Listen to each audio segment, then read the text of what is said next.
ایک نوجوان ایک درویش کے پاس پہنچا اور بولا کہ میں اپنی زندگی سے بہت پریشان ہوں، براہ مہربانی اس پریشانی سے نکلنے کا طریقہ بتائیں۔ درویش نے کہا، پانی کے گلاس میں ایک مٹھی نمک ڈالو اور اسے پیو۔ نوجوان نے ایسا ہی کیا۔ بزرگ نے پوچھا، اس کا ذائقہ کیسا ہے؟ نوجوان تھوکتے ہوئے بولا، بہت ہی خراب، ایک دم کھارا۔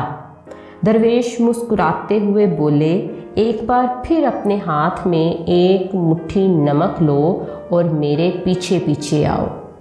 دونوں آہستہ آہستہ آگے بڑھنے لگے اور تھوڑی دور جا کر صاف پانی سے بنی ایک جھیل کے سامنے رک گئے اور بولے، چلو اب اس نمک کو پانی میں ڈال دو۔ درویش نے ہدایت دی تو نوجوان نے ایسا ہی کیا، جس پر بزرگ فرمانے لگے کہ اب اس جھیل کا پانی پیو۔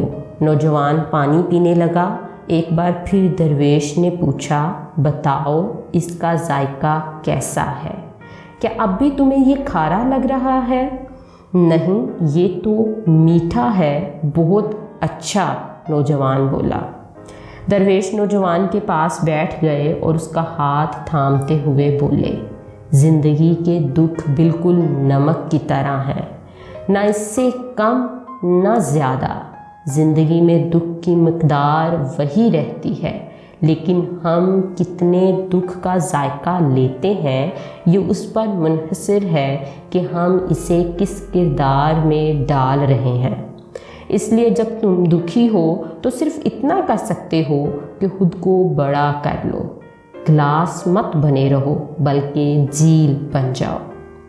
اللہ تبارک و تعالیٰ مجھ صبر سمیت ہم تمام مسلمانان عالم کے اخلاق و کردار اور اطوار و عادات کو جھیل جیسا بنا دے۔